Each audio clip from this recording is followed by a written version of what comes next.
السلام علیکم ورحمۃ اللہ وبرکاتہ۔ ان الحمد للہ نحمده ونستعینه ونستغفره ونعوذ باللہ من شرور انفسنا ومن سیئات اعمالنا من يهده اللہ فلا مضل له ومن يضلل فلا هادی له۔ اشہد ان لا الہ الا اللہ وحدہ لا شریک له واشہد ان محمدا عبدہ ورسولہ۔ من یطع اللہ ورسولہ فقد رشد واہتدی ومن یعص اللہ ورسولہ فقد ضل وغوی۔ یا ایہا الذین آمنوا اتقوا اللہ حق تقاتہ ولا تموتن الا وانتم مسلمون۔ یا ایہا الناس اتقوا ربکم الذی خلقکم من نفس واحدہ وخلق منها زوجها وبث منہما رجالا کثیرا ونساء واتقوا اللہ الذی تساءلون به والارحام ان اللہ کان علیکم رقیبا۔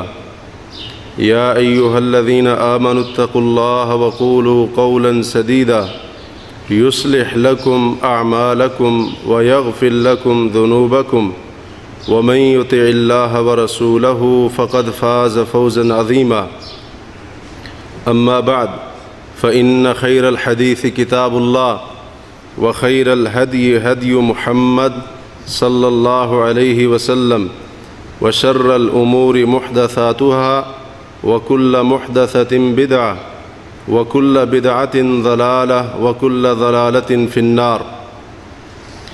اللهم صل على محمد وعلى آل محمد كما صليت على إبراهيم وعلى آل إبراهيم إنك حميد مجيد۔ اللهم بارك على محمد وعلى آل محمد كما باركت على إبراهيم وعلى آل إبراهيم إنك حميد مجيد۔ اللهم انفعنا بما علمتنا وعلمنا ما ينفعنا وزدنا علما۔ رب اشرح لي صدري ويسر لي أمري واحلل عقدة من لساني يفقهوا قولي واحلل عقدة من لساني يفقهوا قولي واحلل عقدة من لساني يفقهوا قولي۔ أعوذ بالله من الشيطان الرجيم بسم الله الرحمن الرحيم۔ یا ایہا الذین آمنوا لا تقدموا بین یدی اللہ ورسولہ واتقوا اللہ ان اللہ سمیع علیم۔ سبحانک لا علم لنا الا ما علمتنا انک انت العلیم الحکیم۔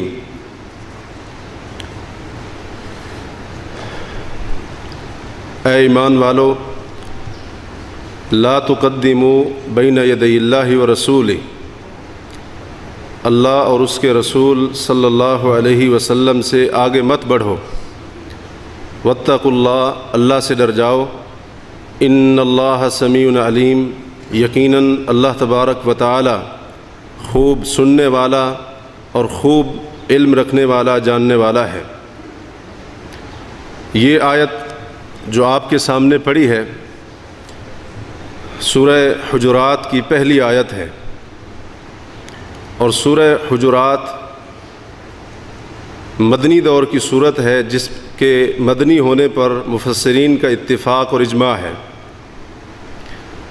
اس صورت میں اللہ تبارک و تعالی نے بالخصوص اہل ایمان کو جن چیزوں کی تعلیم دی ہے ان میں سر فہرست آداب اور اخلاق کی تعلیم ہے، اور مفسرین کہتے ہیں کہ اس صورت میں مسلمانوں کو دو طرح کے آداب کی تعلیم دی گئی ہے۔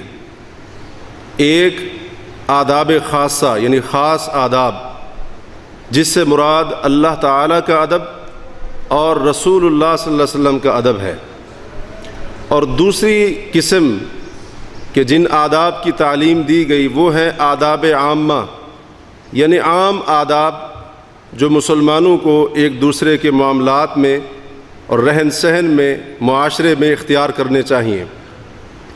چنانچہ اللہ تبارک و تعالی نے اس آیت میں اہل ایمان کو اپنا اور اپنے رسول صلی اللہ علیہ وسلم کا ادب سکھاتے ہوئے فرمایا کہ تم نے کسی بھی معاملے میں اللہ اور اس کے رسول سے آگے نہیں بڑھنا ہے، بلکہ ان کی اتباع کرنی ہے، پیروی کرنی ہے، ان کے حکم کے پیچھے پیچھے چلنا ہے، اور جب تک ان کا کوئی فیصلہ نہ آئے اپنی مرضی سے کوئی فیصلہ نہیں کرنا ہے، اپنی رائے بھی پیش نہیں کرنی ہے۔ جس چیز کا حکم دے دیں اس کو ماننا ہے، اور جس چیز سے منع کر دیں اس سے رک جانا ہے، اجتناب کرنا ہے، اور جہاں پر تمہیں رکنے اور ٹھہرنے کا حکم دے دیں وہیں پر تم نے رک جانا ہے، ٹھہر جانا ہے، کسی بھی صورت میں اس سے آگے بڑھنے کی کوشش نہیں کرنی ہے۔ اور حقیقت میں اللہ تبارک و تعالیٰ کا اور نبی کریم صلی اللہ علیہ وسلم کا ادب بھی یہی ہے کہ بندہ اللہ کی بات کو مانے اور نبی علیہ الصلوۃ والسلام کی اتباع اور اطاعت کرے۔ یہ حقیقی ادب ہے اللہ تبارک و تعالیٰ کا اور جناب رسول اللہ صلی اللہ علیہ وسلم کا، ان کی اطاعت، اتباع، پیروی، تابعداری۔ اور یہ وہ ادب ہے جس کا بجا لانا ہر کلمہ گو کے اوپر واجب ہے، جس کی وجہ سے انسان دنیا اور آخرت کی کامیابی کو حاصل کر سکے گا، اور جس کی وجہ سے انسان دونوں جہانوں میں سعادت مند بن سکتا ہے۔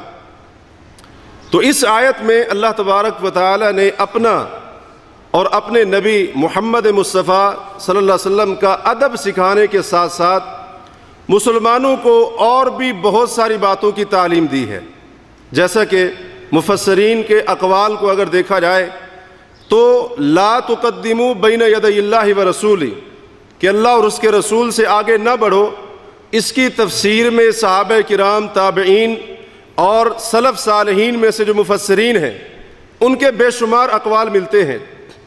اگر ان کے اقوال کو جمع کیا جائے اور اپنے سامنے رکھا جائے تو ان کے اقوال کی روشنی میں ہمیں یہ معلوم ہوتا ہے کہ اللہ تبارک و تعالی نے اس آیت میں مسلمانوں کو بہت ساری اصولی اور بنیادی باتوں کی تعلیم بھی دی ہے۔ ایک تو یہ ہے کہ اللہ نے اپنا ادب بتایا ہے اور نبی علیہ الصلوۃ والسلام کا ادب سکھایا ہے اہل ایمان کو۔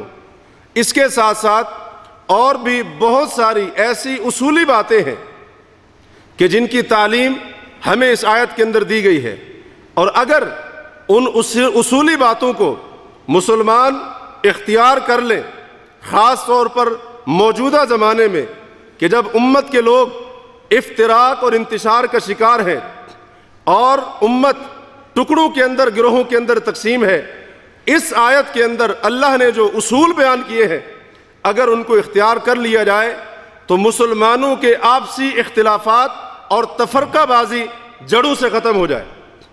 اسی طرح سے عقیدے کی خرابیاں بھی ختم ہو جائیں، ان کا بھی خاتمہ ہو جائے، اور لوگ تعصب اور اندھی تقلید کے جن بندھنوں کے اندر بندھے ہوئے ہیں اگر ان اصولوں کو عملی طور پر ہر مسلمان، ہر کلمہ گو، چاہے اس کا تعلق کسی بھی گروہ کے ساتھ ہو، کسی بھی جماعت کے ساتھ ہو، کسی بھی مذہب کی طرف وہ منسوب ہوتا ہو، اگر ان اصولوں کو عملی طور پر صحیح معنوں میں اپنا کر اپنی زندگی کی اصلاح کر لے تو یہ تعصب اور اندھی تقلید کے بندھنوں سے بھی نجات پا سکتا ہے۔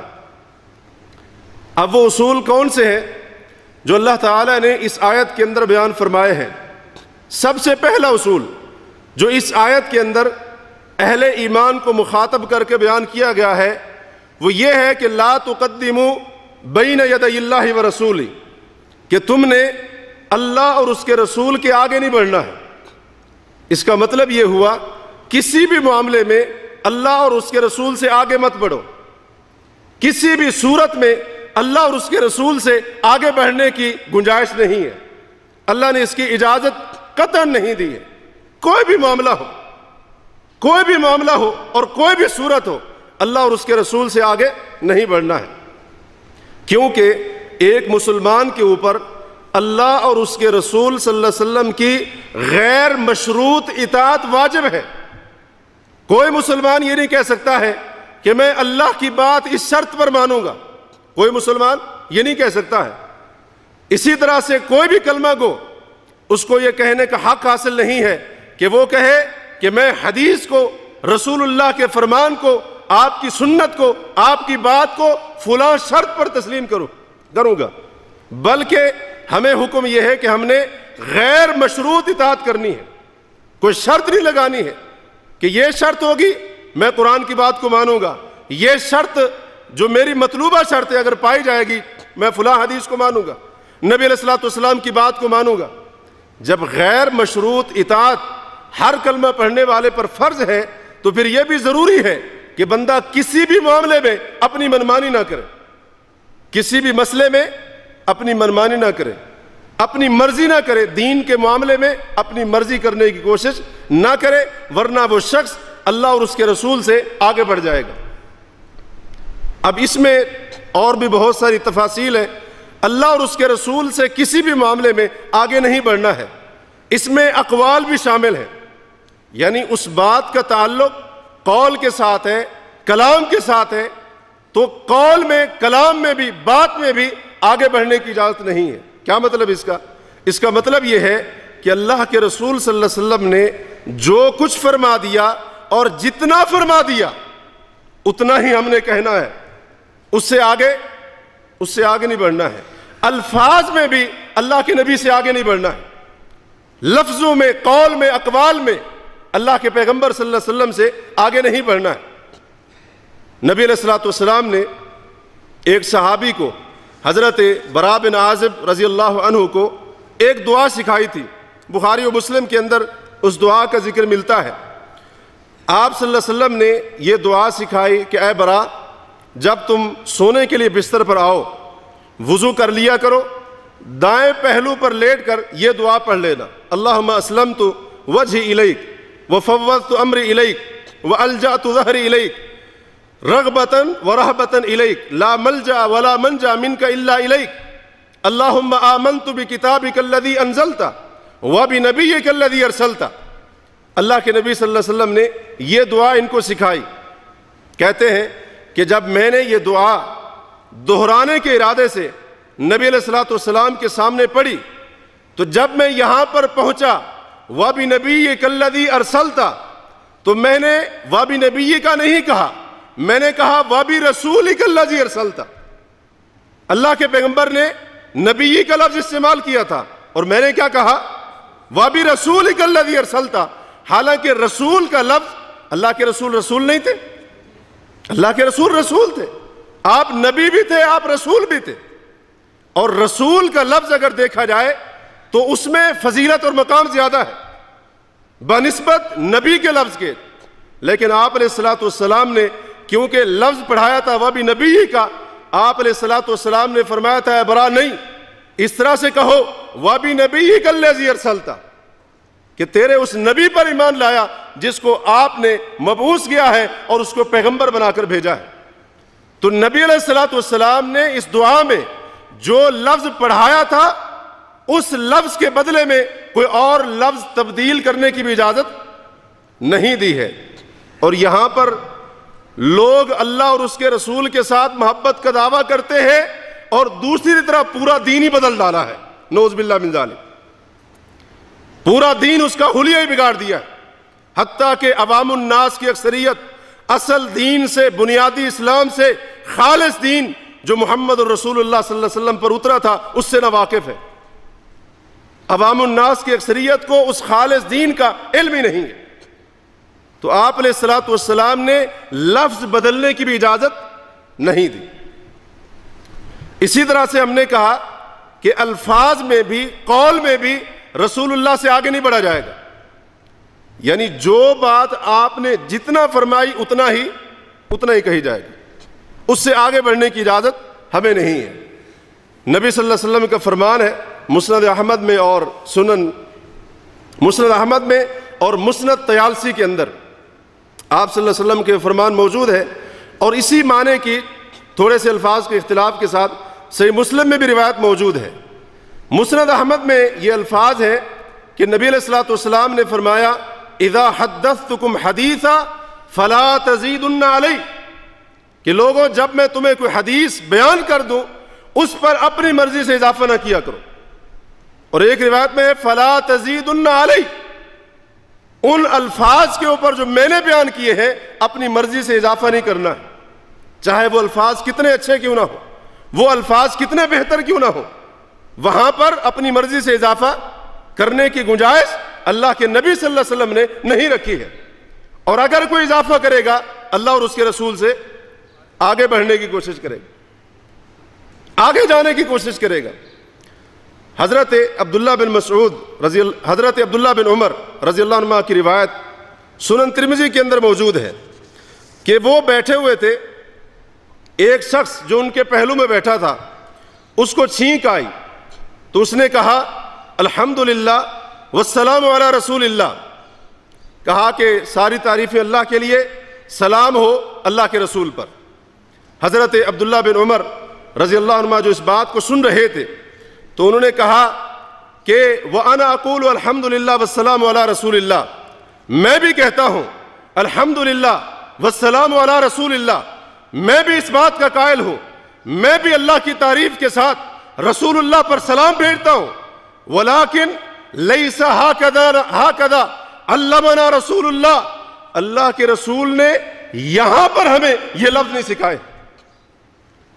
اللہ کے نبی صلی اللہ علیہ وسلم نے چھینک آنے پر یہ الفاظ ہمیں نہیں سکھائے ہیں، بلکہ اللہ کے پیغمبر صلی اللہ علیہ وسلم نے ہمیں یہ سکھایا ہے کہ جب ہم میں سے کسی کو چھینک آئے تو وہ کہے الحمدللہ علی کل حال۔ اللہ کے نبی نے چھینک آنے کے بعد حمد کے ساتھ، اللہ کی تعریف کے ساتھ اپنی ذات پر سلام بھیجنا نہیں سکھایا۔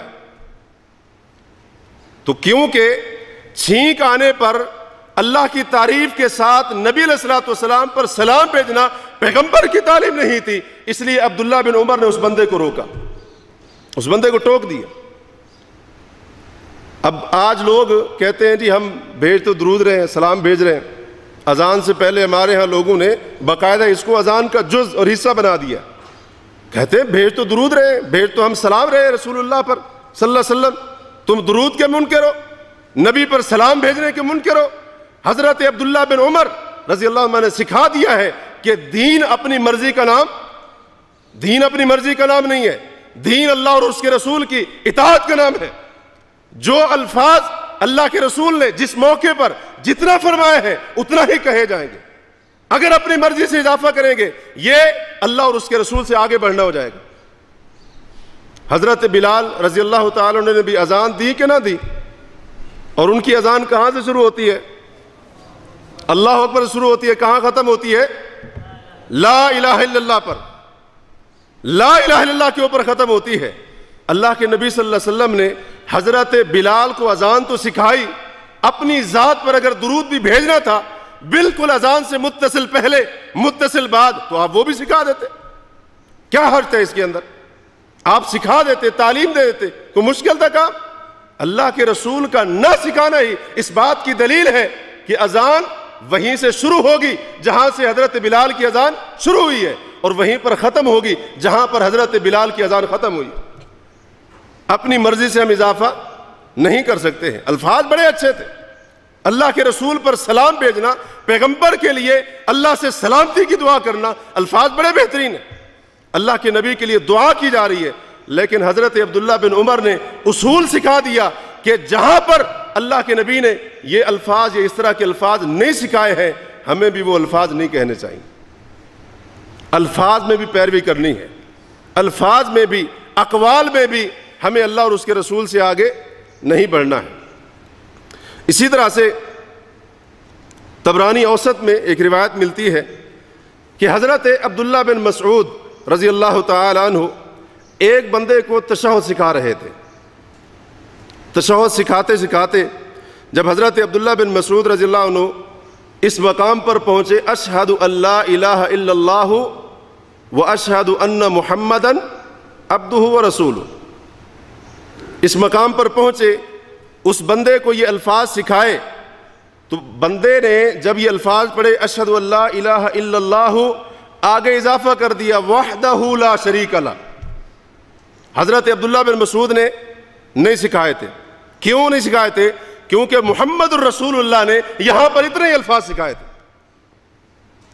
تشہد میں اللہ کے پیغمبر صلی اللہ علیہ وسلم نے کسی بھی صحیح حدیث میں نہیں ملتا ہے کہ آپ نے اشہد ان لا الہ الا اللہ کے ساتھ وحدہ لا شریک لہ کا اضافہ کیا، اس بندے نے یہ الفاظ بڑھا دیے۔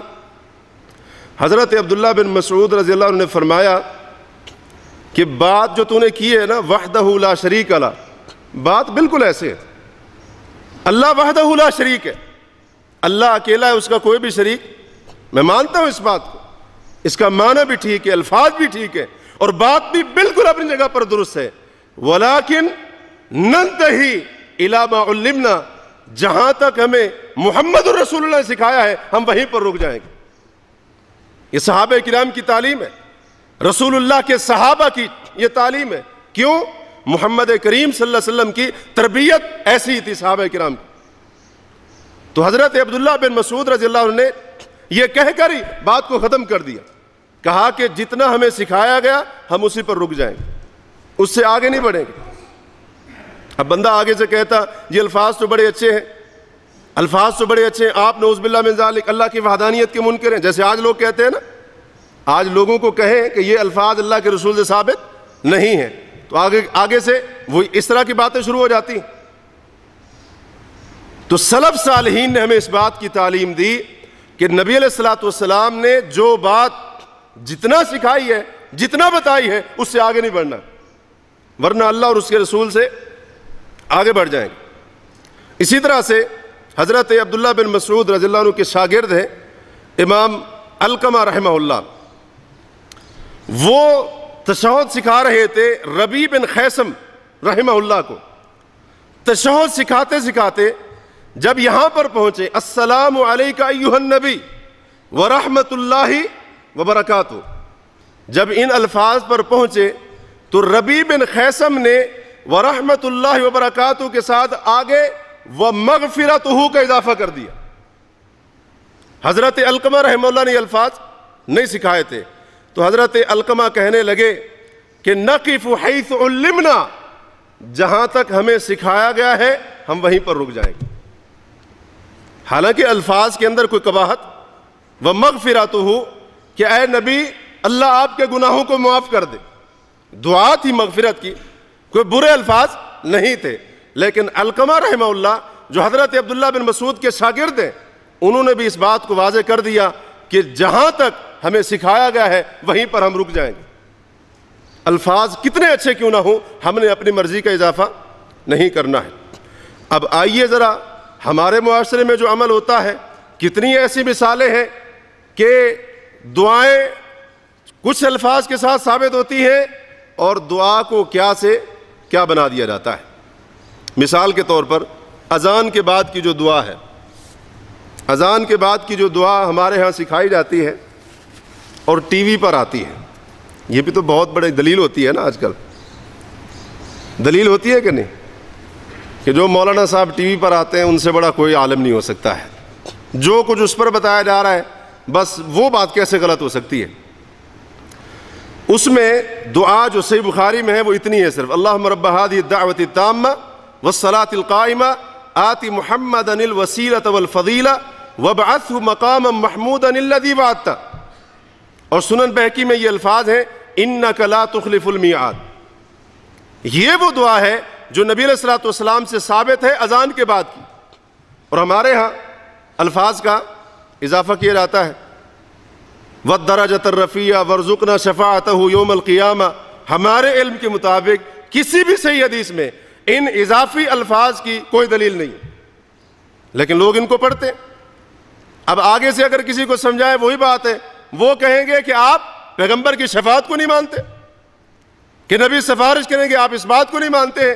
اللہ کے بندے، الفاظ اپنی جگہ پر صحیح ہے، معنی بھی اپنی جگہ پر درست ہے، لیکن وہی بات ہے یہاں پر اللہ کے نبی نے یہ الفاظ نہیں سکھائے۔ اور حضرت عبداللہ بن مسعود نے، حضرت علقمہ رحمہ اللہ نے جو بات کی، ہمیں بھی وہی کرنی چاہیے، جتنا پیغمبر نے سکھایا ہمیں اسی کے اوپر رک جانا چاہیے، انہی الفاظ کے اوپر اکتفا کرنا چاہیے۔ اذکار ہے اذان نماز کے بعد کے، اللہم انت السلام ومنک السلام تبارکت یا ذا الجلال والاکرام۔ یہ الفاظ نبی علیہ الصلوۃ والسلام سے ثابت صحیح حدیث میں کہ آپ صلی اللہ علیہ وسلم نماز کے بعد یہ الفاظ کہا کرتے تھے، لیکن اس میں بھی لوگوں نے اضافہ کر دیا۔ وَإِلَيْكَ يَرْجِعُ السَّلَامُ فَحَيِّنَا رَبَّنَا بِالسَّلَامِ، یہ ان الفاظ کے اضافہ کر دیا. اور بعض لوگ یہ بھی اضافہ کرتے ہیں وَأَرِنَا دَارَ السَّلَامِ، اس طرح کے الفاظ کا بھی اضافہ کرتے ہیں، حالانکہ کسی صحیح حدیث میں یہ الفاظ ثابت نہیں ہیں، لیکن لوگ ان کو پڑھتے ہیں. اور اس کے علاوہ اور بھی بہت ساری چیزیں ہیں جن کے اندر لوگوں نے اپنی مرضی کے ساتھ اضافہ کر دیا. اور بعض اذکار تو ایسے ہیں اور بعض درود کے صیغے ایسے ہیں جو بناوٹی ہیں. بعض دعائیں، بعض اذکار اور اسی طرح سے بعض نبی علیہ الصلوۃ والسلام پر درود و سلام کے صیغے بالکل من گھڑت ہیں، جیسے درود تاج ہے، درود لکھی ہے، اور پتہ نہیں کون کون سے، وہ پوری اتنی بڑی کتاب بنا دی. یہ درود پڑھو گے تو یہ ہو جائے گا، یہ پڑھو گے تو یہ ہو جائے گا. اس کی تفصیل کا وقت نہیں ہے. تو کیا یہ اللہ اور اس کے رسول سے آگے بڑھنا نہیں ہے؟ بھئی نبی علیہ الصلوۃ والسلام نے اپنی امت کو درود و سلام بھیجنا سکھایا کہ نہیں سکھایا؟ سکھایا ہے نا. اور متعدد صیغے صحیح حدیث کے اندر موجود ہیں، لیکن لوگوں نے پیغمبر کی صحیح سنت کو چھوڑ کر اور ان صحیح الفاظ کو چھوڑ کر ان کے مقابلے میں من گھڑت درود گھڑے اور پھر ان کی فضیلت بھی گھڑی اور اس کا الزام لگایا محمد الرسول اللہ صلی اللہ علیہ وسلم پر. حالانکہ اللہ فرماتے ہیں لا تقدموا بین یدی اللہ ورسولہ، اللہ اور اس کے رسول سے آگے نہ بڑھو. اور اسی طرح سے سوشل میڈیا کے اوپر گردش کرنے والے بہت سارے میسج، جی اللہ کا یہ نام آپ اگر اتنی بار لوگوں کو بھیجیں گے، آپ کو جو ہے نا اتنے دن میں، اتنے عرصے میں، اتنے وقت میں خوشخبری ملے گی، یہ ہو جائے گا، وہ ہو جائے گا. اور لوگ اس طرح کی من گھڑت دعائیں، اذکار لوگوں کو بھیج رہے ہیں. کس چیز کا نام دے کر؟ کہ نبی علیہ الصلوۃ والسلام نے سکھایا ہے، اللہ کے رسول نے ایسے سکھایا ہے. یہ سب اللہ اور اس کے رسول سے آگے بڑھنے کی صورتیں ہیں. حالانکہ تقاضا یہ ہے اس آیت کا، یہ آیت ہمیں روک رہی ہے کہ جس حد تک پیغمبر نے تمہیں روک دیا ہے تم نے وہاں پر رک جانا ہے. ایک لفظ کا بھی اپنی مرضی سے اضافہ کرنے کی گنجائش نہیں ہے، اجازت نہیں ہے. اور یہاں پر لوگوں نے پورے کے پورے درود اور اسی طرح سے اذکار ہی گھر ڈالے. اللہ اور اس کے رسول سے آگے بڑھنا ہے، اور اللہ اور اس کے رسول سے آگے بڑھنے کی، نبی علیہ الصلوۃ والسلام سے آگے بڑھنے کی ایک صورت یہ بھی ہے کہ نبی صلی اللہ علیہ وسلم کے نام پر احادیث کو گھڑنا اور پھر آگے من گھڑت روایات کو بیان کرنا، یہ بھی اللہ کے رسول سے آگے بڑھنا ہے. بھئی جو بات اللہ کے رسول نے نہیں فرمائی ہے، وہ بات اگر آپ کہہ رہے ہیں کہ اللہ کے رسول نے کہی ہے، اللہ کے رسول سے آگے بڑھ گئے کہ نہیں بڑھ گئے؟ اللہ کے رسول سے آگے بڑھ گئے. نبی علیہ الصلوۃ والسلام کا فرمان ہے، مسند احمد وغیرہ کے اندر ان الفاظ کے ساتھ روایت ملتی ہے. آپ نے فرمایا من قال علی ما لم اقل فلیتبوأ مقعدہ من النار، جس نے میرے بارے میں وہ بات کہی جو میں نے نہیں کہی ہے، آپ نے فرمایا وہ اپنا ٹھکانہ جہنم کی آگ میں بنا لے. اور بعض لوگ اتنے آگے چلے گئے، کرامیہ ایک فرقہ ہے، بدعتی فرقہ ہے، اس نے کہا کہ ترغیب اور ترہیب میں کسی کام کی آپ نے ترغیب دلانی ہے، کسی کام سے آپ نے لوگوں کو ڈرانا ہے، ترغیب اور ترہیب کے مسئلے میں حدیثوں کو گھڑنا جائز ہے. کیوں جائز ہے؟ دلیل یہ دی، کہا کہ ہم نبی پر جھوٹ نہیں بولتے ہیں، نبی کے لیے جھوٹ بولتے ہیں، نعوذ باللہ من ذالک، تاکہ لوگ ان کو شوق پیدا ہو فلاں کام میں، لوگ فلاں کام سے، فلاں گناہ سے ڈر جائیں، اس لیے ہم نبی پر جھوٹ نہیں بولتے ہیں، نبی کے لیے جھوٹ بولتے ہیں، نعوذ باللہ من ذالک. اور امام قرطبی رحمہ اللہ فرماتے ہیں بعض اہل الرائے تو اس مقام تک چلے گئے، انہوں نے کہا کہ اگر کوئی بات قیاس جلی کے موافق مطابق ہو، قیاس جلی یعنی واضح طور پر عقل کے مطابق ہو، قیاس کے مطابق ہو، کہا اس کے بارے میں کوئی حرج نہیں ہے اگر کہہ دیا جائے کہ یہ بات رسول اللہ کا فرمان ہے، نعوذ باللہ من ذالک. کیا یہ اللہ کے رسول سے آگے بڑھنا نہیں ہے؟ ایک بات جو نبی علیہ الصلوۃ والسلام کی لسان اطہر سے نہیں نکلی ہے، ایک بندہ کہتا ہے یہ بھی حدیث رسول ہے، یہ بھی پیغمبر کا فرمان ہے، اللہ کی قسم یہ بھی رسول اللہ سے آگے بڑھنا ہے صلی اللہ علیہ وسلم. حالانکہ اللہ کیا فرما رہے ہیں؟ لا تقدموا بین یدی اللہ ورسولہ، اللہ اور اس کے رسول سے آگے نہ بڑھو. اقوال میں آگے نہیں بڑھنا ہے، الفاظ میں بھی آگے نہیں بڑھنا ہے. اللہ اور اس کے رسول سے آگے نہ بڑھو، فعل میں، عمل میں، کام میں بھی آگے نہیں بڑھنا ہے. کیا مطلب؟ جو کام رسول اللہ صلی اللہ علیہ وسلم نے نہیں کیا تم نے بھی نہیں کرنا ہے. آج بعض لوگ کہتے ہیں، جیسے ابھی شعبان کا مہینہ ہے نا، 15 شعبان کی رات کو جب لوگوں کو روکا جائے کہ آپ اس رات کو خاص کر کے نفل نہ پڑھیں، قیام نہ کریں، عبادت نہ کریں، 15 شعبان کے دن کا خاص کر کے روزہ نہ رکھیں، وہ کہتے ہیں منع کی دلیل کہاں ہے؟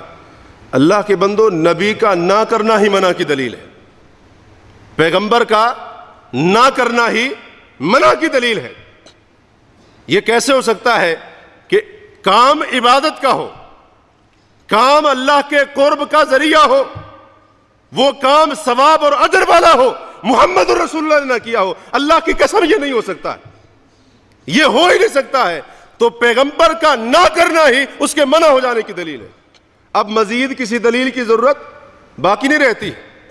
یہ ایک اصول ہے، قاعدہ ہے اور ضابطہ ہے، نبی کا نہ کرنا اور اس کو چھوڑ دینا ہی اس کے منع ہونے کی دلیل ہے۔ امت کو اجازت نہیں ہے کہ اس کام کو کرے جس کام کو پیغمبر نے نہیں کیا ہے، وگرنہ کیا ہوگا؟ وگرنہ اللہ کے رسول سے آگے بڑھ جائے، ورنہ اس کا کیا مطلب ہوگا؟ ایک کام جو اللہ کے رسول نے نہیں کیا، امتی کہتے ہیں نہیں یہ بھی عبادت ہے، میں کروں گا، اللہ کے رسول نے نہیں کیا ہے، امتی کہتا ہے عبادت ہے، اللہ کے رسول نے عبادت نہیں کہا ہے۔ یہ اللہ کے رسول سے آگے بڑھنا نہیں ہے تو اور کیا ہے؟ اور بعض لوگ کہتے ہیں جی اگر کر لیں گے تو کیا حرج ہے؟ یہ حرج ہے، یہ حرج ہے۔ اگر تم وہ کام کرو گے جو اللہ کے رسول نے نہیں کیا ہے صلی اللہ علیہ وسلم، صحابہ کو آپ نے نہیں سکھایا ہے، اگر تم کرو گے، حرج یہ ہے، گناہ یہ ہے، نقصان یہ ہے کہ تم اللہ اور اس کے رسول سے آگے بڑھ رہے ہیں۔ پھر نبی علیہ الصلوۃ والسلام کی اتباع کو چھوڑ کر اپنی مرضی کا دین بنا رہے ہو، تو افعال میں بھی، عبادات میں بھی، عمل میں بھی، کام میں بھی اللہ کے رسول سے آگے نہیں بڑھنا ہے۔ جو کام نبی نے نہیں کیا صلی اللہ علیہ وسلم وہ ہم نے نہیں کرنا ہے۔ اور اس کی بہت ساری مثالیں ہیں۔ مثال کے طور پر صحیح بخاری میں ایک روایت ہے، حضرت عبداللہ بن عباس رضی اللہ عنہ فرماتے ہیں کہ نبی علیہ الصلوۃ والسلام ایک بار خطبہ ارشاد فرما رہے تھے، دوران خطبہ آپ نے ایک بندے کو دیکھا کہ وہ دھوپ میں کھڑا ہوا تھا، دھوپ میں کھڑا ہوا تھا۔ تو آپ صلی اللہ علیہ وسلم نے پوچھا یہ کون ہے؟ لوگوں نے کہا یہ ابو اسرائیل ہے، اس نے نظر مانی ہے کہ یہ دھوپ میں کھڑا رہے گا، دھوپ میں کھڑا رہے گا اور خاموش رہے گا، کسی سے بات نہیں کرے گا اور روزہ رکھے گا، اس لیے اپنی نظر کو پورا کرنے کے لیے یہ دھوپ میں بھی کھڑا ہے، کھڑا ہوا ہے، بیٹھا نہیں ہے، خاموش بھی ہے، کسی سے بات بھی نہیں کرتا ہے، اور اس نے ساتھ ساتھ روزہ بھی رکھا ہوا ہے۔ اب کام تو ویسے بڑا اچھا تھا بھی، اللہ کے قرب کے لیے اگر کوئی ایسا کرے، بظاہر کام تو بڑا اچھا تھا نا۔ آج کے اگر لوگ ہوتے وہ کہتے واہ واہ جی کیا کہنے اس بندے کے، اس بندے سے پہنچا ہوا کوئی بھی نہیں، ایسے ہی ہے نا۔ اللہ کے بندو اس بات کو سمجھو، دین اپنی مرضی کا نام نہیں ہے۔ ایک کام کو آپ اپنی مرضی سے اللہ کے قرب کا ذریعہ سمجھ لیں، آپ کے اس طرح سمجھنے سے وہ کام دین نہیں بن جائے گا، وہ ثواب نہیں بن جائے گا، وہ عبادت نہیں ہو جائے گا، بلکہ ضروری ہے کہ وہ کام محمد الرسول اللہ صلی اللہ علیہ وسلم نے کیا ہو۔ اگر آپ ایسے نہیں کرتے ہیں تو پھر آپ اللہ کے رسول سے آگے بڑھ رہے ہیں۔ بظاہر تو کام بڑا اچھا ہے، دھوپ پر کھڑا ہے، کس لیے جی؟ اللہ راضی ہو جائے مجھ سے، کھڑا ہوا ہے، بیٹھوں گا نہیں، قسم اٹھا دی، نظر مان دی، بیٹھوں گا نہیں، اللہ راضی ہو جائے، بات نہیں کروں گا، اللہ راضی ہو جائے، روزہ رکھوں گا، اللہ راضی ہو جائے۔ تو آپ علیہ الصلوۃ والسلام نے فرمایا مروہ، اس کو جا کر حکم دے دو کہ یہ آ کر بیٹھ جائے، اور سائے میں، دھوپ میں نہیں، سائے میں آ کر بیٹھ جائے اور لوگوں سے بات بھی کرے، ہاں اپنا روزہ پورا کر لے، روزہ جو اس نے رکھا ہے وہ پورا کر لے۔ اچھا ایک کام کی اجازت، باقی 3 کام کیوں روک دیے؟ کیونکہ باقی 3 کام اللہ کے قرب کی نیت سے کائنات کے امام نے نہیں کیے۔ ہاں نفلی روزہ رکھا ہے، نفلی روزہ نبی علیہ الصلوۃ والسلام رکھتے تھے کہ نہیں رکھتے تھے؟ آپ رکھتے تھے۔ سوموار جمعرات کا ہے، چاند کی 13، 14، 15 کی تاریخیں ہیں، شعبان کے روزے ہیں، آپ نے سنا ہوگا شعبان کے مہینے کے اکثر روزے، نفلی روزے اللہ کے رسول صلی اللہ علیہ وسلم رکھتے تھے۔ روزے کا حکم دیا، 4 کام اس نے کیے تھے. روزہ رکھنا اس کا آپ نے حکم دیا, کہا کہ روزہ پورا کر لو, لیکن باقی 3 کام اس سے روک دیا, کیونکہ امام کائنات نے وہ کام عبادت کی نیت سے, ثواب کی نیت سے, یہ کام اللہ کے قریب کر دیں گے, آپ نے اس جذبے کے تحت نہیں کیے. لہذا فرمایا اس کو کہو یہ بیٹھ جائے, دھوپ میں نہیں سائے میں آ جائے, اور اسی طرح سے بات بھی کرے لوگوں کے ساتھ. نبی علیہ الصلوۃ والسلام سے زیادہ متقی کوئی ہو سکتا ہے؟ پرہیزگار کوئی ہو سکتا ہے اللہ سے ڈرنے والا؟ آپ صلی اللہ علیہ وسلم نے کبھی کسی دن صبح سے لے کر شام تک لوگوں کے ساتھ بات نہ کی ہو کہ میں بات نہیں کرتا, کہیں ایسا نہ ہو زبان سے کوئی ایسی ویسی بات نکل جائے. تو اس بندے نے ایسے کیا ہوا تھا. بہرحال تھوڑا سا آگے چلتے ہیں. صحیح بخاری اور صحیح مسلم میں ہے کہ حضرت انس رضی اللہ عنہ کہتے ہیں رسول اللہ صلی اللہ علیہ وسلم نے ایک بوڑھے شخص کو دیکھا کہ اس نے اپنے 2 بیٹوں کے کندھوں کا سہارا لیا ہوا تھا. ایک بیٹا دائیں طرف, ایک بائیں طرف, اور کندھوں کا سہارا لیا ہوا, بیٹوں نے اس کو سہارا دیا ہوا ہے. اور بعض روایات میں آتا ہے اس کے پاؤں ایسے گھسٹ رہے تھے زمین کے اوپر. نبی علیہ الصلوۃ والسلام نے فرمایا اس کو کیا ہے, کیا ماجرا ہے اس کا؟ لوگوں نے کہا کہ اللہ کے نبی صلی اللہ علیہ وسلم اس نے نظر مانی ہے کہ پیدل چل کر حج کرے گا. پیدل چل کر بے حج کرنا ارکان اسلام میں سے ہے کہ نہیں ہے؟ اس نے نظر مانی ہے کہ پیدل چل کر حج کروں گا. اب بظاہر کام تو بڑا اچھا تھا, کام اچھا ہے کہ نہیں ہے بظاہر؟ بھئی جتنے قدم اٹھیں گے بندہ کہے ثواب ملے گا اتنا زیادہ, جتنی مشقت اٹھاؤں گا اتنا زیادہ ثواب ملے گا.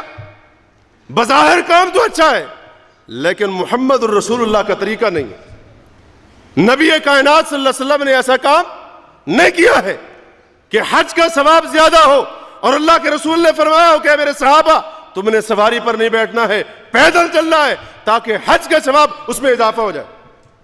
نہ آپ نے خود ایسے کیا, نہ صحابہ کو ایسے تعلیم دی. تو آپ صلی اللہ علیہ وسلم نے فرمایا کہ مروہ, اس کو حکم دو, فلیرکب, یہ سواری پر بیٹھ جائے. ان اللہ ان تعذیب ھذا نفسہ لغنی, اللہ کو کوئی ضرورت نہیں ہے کہ یہ اپنے آپ کو عذاب دیتا رہے, مشقت میں ڈالتا رہے. اگر یہ اس نیت سے کر رہا ہے, مشقت ہوگی, اجر و ثواب زیادہ ملے گا. فرمایا اللہ کو اس کی مشقت اٹھانے کی کوئی ضرورت نہیں, کیونکہ یہ کام محمد الرسول اللہ صلی اللہ علیہ وسلم کی تعلیم اور طریقے کے مطابق نبی نے یہ کام نہیں کیا. اسی طرح کا ایک اور واقعہ حضرت عقبہ بن عامر رضی اللہ عنہ کی بہن کے بارے میں ملتا ہے کہ انہوں نے نظر مانی کہ میں پیدل چل کر حج کروں گی, پیدل چل کر حج کروں گی. حضرت عقبہ بن عامر آئے, نبی علیہ الصلوۃ والسلام سے پوچھا, تو آپ صلی اللہ علیہ وسلم نے ان کو بھی یہی فرمایا تھا کہ اپنی بہن کو جا کر کہو وہ سواری پر جائے. اللہ تبارک و تعالیٰ کو کوئی ضرورت نہیں ہے کہ آپ کی بہن پیدل چل کر مشقت اٹھاتی رہے, اللہ کو کوئی ضرورت نہیں ہے اس کی, اللہ تبارک و تعالیٰ کو اس کی کوئی ضرورت نہیں ہے. تو اپنے ذہن سے کام نہیں چلانا ہے, دماغ نہیں دوڑانا ہے کہ ہم اپنی مرضی سے سوچتے رہیں یہ کام بھی اللہ کے قرب کا ذریعہ ہوگا, یہ کام بھی عبادت ہوگا, یہ کام بھی ثواب کا کام, یہ کام بھی اجر کا کام, یہ کام کروں گا اتنا ثواب ملے گا. نہیں, شریعت ہمارے جذبات, ہمارے ذہن کے تابع. شریعت کس چیز کا نام ہے؟ اللہ اور اس کے رسول کی اطاعت کا نام ہے. قال اللہ قال الرسول کا نام ہے, کتاب و سنت کی پیروی کا نام ہے. تو جو کام نبی علیہ الصلوۃ والسلام نے نہیں کیا وہ کام کریں گے تو اللہ کے رسول سے آگے بڑھ جائیں گے صلی اللہ علیہ وسلم. اچھا, جو کام آپ نے کیا جتنا کیا اتنا ہی کرنا ہے. ایک ہے جو کام آپ نے نہیں کیا, ہم نے وہ کام نہیں کرنا ہے. دوسرا ہے ایک کام نبی علیہ الصلوۃ والسلام نے کیا تو اس کا اصول یہ ہے کہ جتنا کیا اتنا ہی کرنا ہے, اس سے آگے نہیں بڑھنا ہے, اس سے آگے نہیں بڑھنا ہے. رات کو نوافل پڑھنا رسول اللہ صلی اللہ علیہ وسلم سے ثابت ہے کہ نہیں ہے؟ تہجد کی نماز پڑھنا, نوافل پڑھنا, لیکن ساری رات اللہ کے رسول صلی اللہ علیہ وسلم نے معمول بنا لیا ہو کہ ساری سر رات جاگ کر آپ نفل پڑھتے رہے، یہ اللہ کے رسول کا طریقہ نہیں، اللہ کے رسول صلی اللہ علیہ وسلم کا طریقہ نہیں ہے۔ اس لیے جیسا کہ بخاری و مسلم کی روایت ہے، وہ 3 صحابہ کرام جو ازواج مطہرات میں سے ایک زوجہ محترمہ کے پاس آئے اور آ کر نبی علیہ الصلوۃ والسلام کی عبادت کے بارے میں پوچھا، تو ان کو بتایا گیا کہ اللہ کے نبی صلی اللہ علیہ وسلم گھر میں اتنی اور ایسی عبادت کرتے ہیں۔ تو انہوں نے کہا کہ این نحن من النبی صلی اللہ علیہ وسلم، ہم اللہ کے رسول صلی اللہ علیہ وسلم کے آگے کیا مقام رکھتے ہیں، ہماری اللہ کے نبی کے آگے کیا حیثیت ہے؟ آپ تو وہ ہیں، اللہ نے آپ کے پچھلے اور اگلے گناہوں کو معاف کر دیا ہے، اور ہماری حالت یہ ہے کہ ہم عبادت میں پیچھے ہیں، اور آپ صلی اللہ علیہ وسلم جن کے گناہ پہلے سے معاف ہو چکے ہیں، آپ گھر میں اتنی عبادت کرتے ہیں۔ تو وہاں پر کیا ہوا تھا؟ ان تینوں صحابہ میں سے ہر ایک صحابی نے ایک کام کرنے کی قسم اٹھا دی۔ ایک نے کہا واللہ اللہ کی قسم میں ساری رات نماز پڑھوں گا، رات کو سوؤں گا نہیں۔ کام اچھا تھا کہ نہیں؟ پھر رات کو نفل پڑھنا، تہجد پڑھنا، رات کو جاگنا، اور وہ بھی اللہ کی عبادت میں، کام اچھا ہے کہ نہیں؟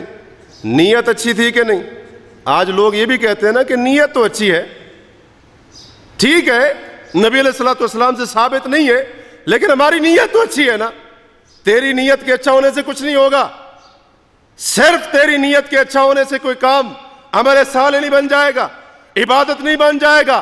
جب تک محمد الرسول اللہ صلی اللہ علیہ وسلم کی مہر نہ ہو، وہ کام عبادت نہیں ہو سکتا ہے۔ صرف نیت کا اچھا ہونا، جذبے کا نیک ہونا، ارادے کا نیک ہونا کسی کام کو عبادت نہیں بنا سکتا ہے۔ نیت بھی اچھی تھی، کام بھی اچھا تھا، قسم اٹھا دی۔ دوسرے نے قسم اٹھائی، کہا اللہ کی قسم میں روزانہ نفلی روزہ رکھوں گا، کبھی بھی روزہ نہیں چھوڑوں گا۔ تیسرے نے قسم اٹھائی، کہا کہ میں عورتوں سے شادی نہیں کروں گا۔ کیوں؟ بیوی آئے گی، وہ جو توجہ اللہ کی عبادت کی طرف ہونی چاہیے تھی، اب ظاہر بات ہے اس کے بھی حقوق ہوں گے۔ جب بیوی آئے گی، اولاد ہوگی، ذمہ داریاں بڑھ جائیں گی، توجہ تقسیم ہو جائے گی۔ جب شادی نہیں کروں گا، بیوی نہیں ہوگی، اولاد نہیں ہوگی، تو ساری توجہ کدھر رہے گی؟ اللہ کی عبادت کی طرف۔ کام اچھا تھا کہ نہیں؟ نیت بھی اچھی تھی۔ چلے گئے یہ تینوں صحابہ، نبی علیہ الصلوۃ والسلام گھر میں تشریف لائے، ان زوجہ محترمہ نے یہ واقعہ بتایا۔ نبی علیہ الصلوۃ والسلام نے ان صحابہ کو مخاطب کر کے یہ نہیں فرمایا کہ بڑا اچھا تم نے کام کیا ہے، نیت تمہاری اچھی تھی، کام بھی اچھا ہے، لہٰذا جو تم نے قسم اٹھائی ہے پورا کرو اس کو۔ آپ نے یہ نہیں فرمایا، آپ نے فرمایا کیا تم نے ایسی باتیں کہی تھیں، قسمیں اٹھائی تھی اس طرح سے؟ پھر آپ صلی اللہ علیہ وسلم نے فرمایا وَلَكِنِّي أُصَلِّي وَأَنَامُ، اگر مجھ کو دیکھنا ہے، میں محمد صلی اللہ علیہ وسلم رات کو نماز بھی پڑھتا ہوں، نیند بھی کرتا ہوں، وَأَصُومُ وَأُفْطِرُ، نفلی روزہ رکھتا بھی ہوں اور چھوڑتا بھی ہوں، وَتَزَوَّجْتُ النِّسَاءَ، اور میں نے عورتوں سے شادی بھی کر رکھی ہے، فَمَنْ رَغِبَ عَنْ سُنَّتِي فَلَيْسَ مِنِّي، جس نے میرے طریقے سے منہ موڑا وہ مجھ سے نہیں ہے، وہ مجھ سے نہیں ہے۔ اب صحابہ کی نیت بھی اچھی، کام بھی اچھا تھا، لیکن ساری رات نفل پڑھنا نبی کا طریقہ نہیں تھا۔ پیغمبر صلی اللہ علیہ وسلم کا طریقہ کیا ہے؟ رات کا کچھ حصہ نفل پڑھی آپ نے اور کچھ حصہ آرام بھی کیا ہے۔ تو ہم نے کہا جتنا آپ نے کیا اتنا ہی کریں گے، اس سے آگے نہیں بڑھیں گے۔ ہمارا ارادہ کتنا نیک کیوں نہ ہو، نیت کتنی اچھی کیوں نہ ہو، اللہ کی رضا کے حصول کی چاہت کتنی زیادہ کیوں نہ ہو، یہ باتیں کام آنے والی نہیں ہیں۔ آپ علیہ الصلوۃ والسلام کے نفلی روزہ رکھنے کا طریقہ کیا تھا؟ آپ نفلی روزہ رکھتے بھی تھے اور چھوڑتے بھی تھے۔ روزانہ نفلی روزہ رکھا ہو یہ آپ کا طریقہ نہیں ہے۔ اور آپ علیہ الصلوۃ والسلام سے زیادہ بڑھ کر، بلکہ بعض روایتوں میں آتا ہے آپ نے قسم اٹھا کر فرمایا ان صحابہ کو، کہا اے میرے صحابہ اللہ کی قسم تم میں سے سب سے زیادہ اللہ کا تقوی اور پرہیزگاری میرے دل کے اندر ہے، اور اللہ تبارک و تعالی سے بھی سب سے زیادہ میں ہی ڈرتا ہوں، لیکن میں نے عورتوں سے شادی کر رکھی۔ تو کام آپ صلی اللہ علیہ وسلم نے جتنا کیا ہم نے بھی اتنا ہی کرنا ہے۔ اگر اس سے آگے بڑھیں گے تو یہ اللہ اور اس کے رسول صلی اللہ علیہ وسلم سے آگے بڑھنا ہو جائے گا۔ اس کی اور بھی بہت ساری مثالیں ہیں۔ ایک اور مثال ذکر کرتے ہیں، مسند احمد میں ہے، امام مجاہد رحمہ اللہ اس حدیث کو روایت کرتے ہیں، کہتے ہیں کہ میں حضرت عبداللہ بن عباس رضی اللہ عنہ کے ساتھ تھا، اور حضرت عبداللہ بن عباس رضی اللہ عنہ حضرت معاویہ رضی اللہ عنہ کے ساتھ بیت اللہ کا طواف کر رہے تھے۔ حضرت معاویہ رضی اللہ عنہ بیت اللہ کے چاروں کونوں کو ہاتھ لگاتے۔ بیت اللہ کے چار کونے ہیں نا، ایک رکن یمانی، دوسرا حجر اسود والا کونا، اور دوسرے دو جو ہے وہ کون سے ہیں جو مغربی سائڈ پر ہے، ان کو رکن شامی کہا جاتا ہے، دونوں کو۔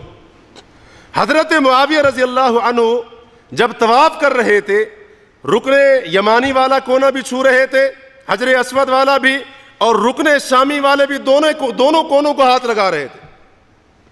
حضرت عبداللہ بن عباس رضی اللہ عنہما نے پوچھا کہ آپ نے یہ جو دو رکن شامی ہیں ان کو ہاتھ کیوں لگایا ہے، ان کا استلام کیوں کیا، ان کو ہاتھ کیوں لگایا، کیوں چھوا ہے ان کو؟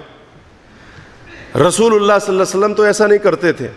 حضرت معاویہ رضی اللہ عنہ نے کہا کہ لیس شیء من البیت مہجورا، بیت اللہ میں سے کسی چیز کو چھوڑا نہیں جائے گا۔ یہ بھی دونوں بیت اللہ کے کونے ہیں، وہ بھی بیت اللہ کے کونے ہیں، اس کو چھوڑا نہیں جائے گا، میں اس لیے ہاتھ لگا رہا ہوں۔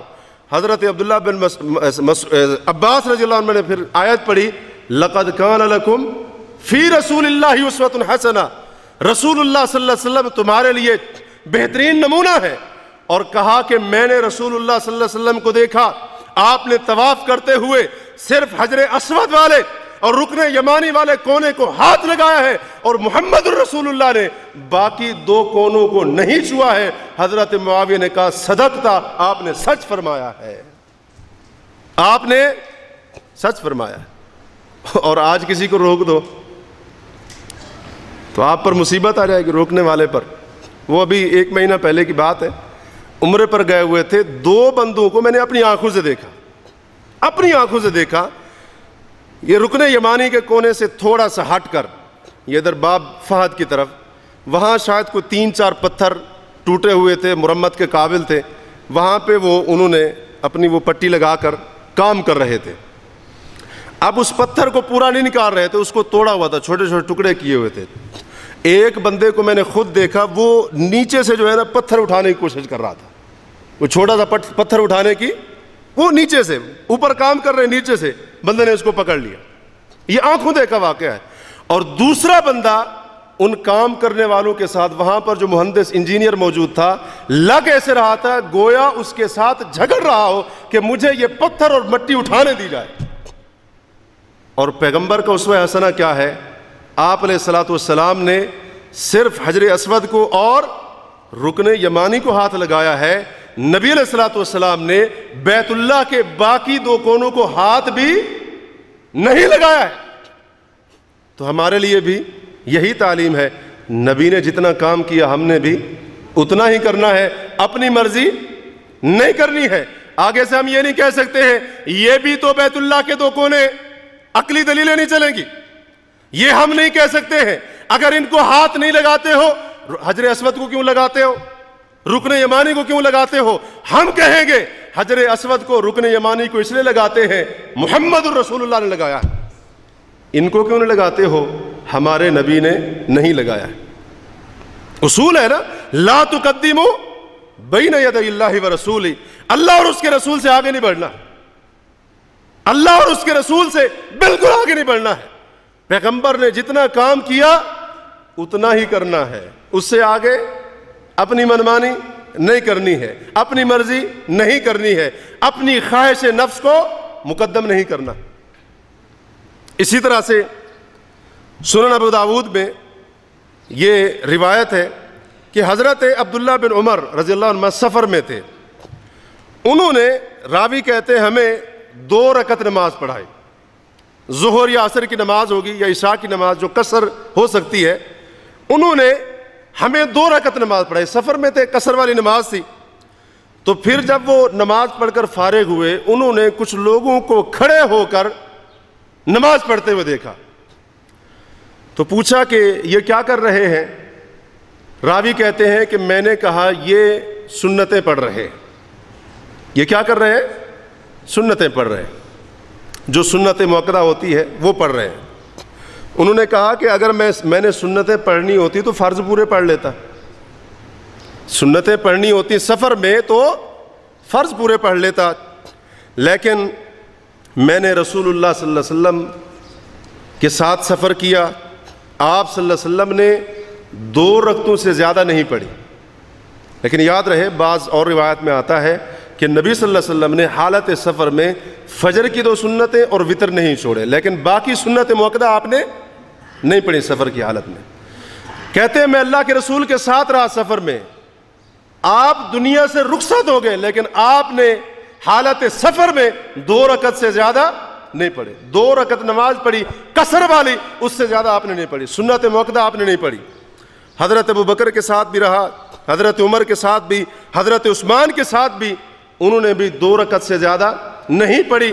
کہنے کا مطلب کیا ہے؟ انہوں نے سنت نہیں پڑھی اور فرمایا لقد کان لکم فی رسول اللہ اسوۃ حسنہ، اللہ کے رسول صلی اللہ علیہ وسلم تمہارے لیے بہترین نمونہ ہے۔ تو کہنے کا مقصد یہ ہے کہ اللہ کے پیغمبر صلی اللہ علیہ وسلم نے جتنا اور جو کام کیا اتنا ہی کرنا ہے اور اسی حد تک کرنا ہے، اپنی مرضی سے اس سے آگے نہیں بڑھنا ہے۔ اللہ اور اس کے رسول سے آگے نہ بڑھو۔ اس میں یہ چیز بھی داخل ہے کہ جس کام کو شریعت نے کسی وقت کے ساتھ مقرر کر دیا ہے اس وقت سے پہلے وہ کام نہیں کرنا ہے، اس وقت سے پہلے وہ کام نہیں کرنا ہے۔ طبرانی میں حضرت عائشہ صدیقہ رضی اللہ تعالیٰ عنہ کی ایک روایت ملتی ہے جس کو امام مسروق رحمہ اللہ تابعی روایت کرتے ہیں۔ وہ کہتے ہیں کہ میں ایسے دن ام المؤمنین سیدہ عائشہ صدیقہ رضی اللہ عنہ کے گھر آیا جس دن کے بارے میں شک تھا کہ آیا یہ رمضان کی 1 تاریخ ہے یا شعبان کی 30ویں تاریخ ہے، اور حضرت عائشہ رضی اللہ عنہ نے ام المؤمنین نے اپنی جو خادمہ تھی ان کو حکم دیا کہ مسروق کو ستو بنا کر دو، ستو گھول کر دو ان کو۔ تو میں نے کہا کہ اے ام المؤمنین میں روزے سے ہوں۔ انہوں نے کہا کہ اللہ کے رسول سے آگے بڑھ رہے ہو، آج کے دن روزہ رکھا ہوا، اللہ کے رسول سے آگے بڑھ رہے ہو۔ میں نے فوراً جواب دیا، میں نے کہا ام المؤمنین میں نے صرف آج کا روزہ نہیں رکھا ہے بلکہ میں شروع شعبان سے روزے رکھ رہا ہوں، اور شروع شعبان سے روزہ رکھتے رکھتے جیسے میری ترتیب تھی آج کا دن اسی ترتیب کے مطابق آیا تو میں نے روزہ رکھ لیا۔ کہتے ہیں پھر ام المؤمنین خاموش ہو گئیں اور کہا کہ یہ جو آیت ہے نا یا ایھا الذین آمنوا لا تقدموا بین یدی اللہ ورسولہ، اے ایمان والو اللہ اور اس کے رسول سے آگے نہ بڑھو، فرماتی ان لوگوں کے بارے میں نازل ہوئی جنہوں نے رمضان کے آنے سے 1 یا 2 دن پہلے روزہ رکھا تاکہ اللہ کے رسول سے پہلے روزہ رکھیں۔ اللہ نے آیت نازل فرما دی، فرمایا ہمارے نبی سے آگے نہیں بڑھنا ہے، ابھی تک رمضان شروع نہیں ہوا ہے، رمضان کا آغاز نہیں ہوا ہے، اور تم رمضان سے 1 دن پہلے یا 2 دن کا پہلے نفلی روزہ رکھ کر کیا ہمارے نبی سے آگے بڑھنا چاہتے ہو؟ اللہ نے روک دیا، لا تقدموا بین یدی اللہ ورسولہ، رمضان کا وقت ابھی تک شروع نہیں ہوا ہے، چاند ابھی تک نظر نہیں آیا ہے، لہٰذا جب رمضان شروع ہو تبھی تم نے روزہ رکھنا ہے۔ ہمارے نبی سے آگے بڑھنے کی کوشش، رکھا تو نفلی روزہ تھا، غلط کام کیا تھا، پھر روزہ رکھا تھا نا، غلط کام کیا تھا۔ آج لوگ کہتے ہیں نا جی بھی رکھا تو روزہ ہے، کون سا غلط کام کیا ہے، کون سا میں نے زنا کیا ہے، اس طرح کی باتوں پر اتر آتے۔ 15 شعبان کے دن کا نفلی روزہ رکھنا، اگر اس سے آپ لوگوں کو روکیں، ہمارے ہاں خاص طور پر لڑنے پر تیار ہو جائیں گے، تم روزے سے روکتے ہو، روزے کے منکر ہو، رکھا تو روزہ ہے، غلط کام تھوڑی کیا ہے، ایسے انکار کر رہے ہو جیسے میں نے کوئی گناہ کا کام کر دیا۔ بھئی ان لوگوں نے گناہ کا کام کیا تھا؟ نہیں، گناہ کا کام نہیں کیا تھا، لیکن ابھی تک رمضان کے روزے شروع نہیں ہوئے تھے۔ انہوں نے چاہا کہ 1-2 دن پہلے نفلی روزہ رکھ لیں، تو اللہ نے فرمایا کہ لا تقدموا بین یدی اللہ ورسولہ، میرے رسول سے آگے نہیں بڑھنا ہے۔ اسی طرح سے صحیح بخاری میں اور صحیح مسلم میں ایک اور حدیث ملتی ہے حضرت براء بن عازب رضی اللہ تعالیٰ عنہ کی، کہتے ہیں کہ نبی علیہ الصلوۃ والسلام نے ہمیں عید الاضحیٰ کے دن خطبہ ارشاد فرمایا، خطبہ دیا تو اس کے اندر آپ صلی اللہ علیہ وسلم نے فرمایا کہ جس بندے نے ہمارے ساتھ نماز پڑھی ہے اور پھر وہ جا کر قربانی کرے گا، وہ ہمارے طریقے کو بھی پہنچ گیا اور اس کی قربانی بھی ہو گئی۔ پہلے نماز اور بعد میں قربانی، یہ کس کا طریقہ ہے؟ نبی کریم صلی اللہ علیہ وسلم کا طریقہ ہے۔ فرمایا جس نے پہلے ہمارے ساتھ نماز پڑھی اور پھر جا کر قربانی کا جانور ذبح کیا، اس نے آج کے دن جو ہمارا طریقہ ہے اس کو بھی پا لیا اور اس کی قربانی بھی ہو گئی۔ اور جس نے ایسے نہیں کیا، آپ صلی اللہ علیہ وسلم نے فرمایا اس نے جو جانور ذبح کیا ہے نا نماز سے پہلے، یعنی اس نے قربانی پہلے کر لی، نماز عید بعد میں پڑھی، وہ جو جانور ذبح کر کے آیا ہے، بکری جو ذبح کر کے آیا ہے، آپ نے فرمایا وہ ایک عام گوشت والی بکری ہے، قربانی اس کی نہیں ہوئی، قربانی اس کی نہیں ہوئی، کیونکہ پیغمبر کا طریقہ کیا ہے؟ پہلے نماز عید، اس کے بعد قربانی، اور اس بندے نے کیا کر دیا؟ الٹ کر دیا، پہلے قربانی بعد میں نماز عید۔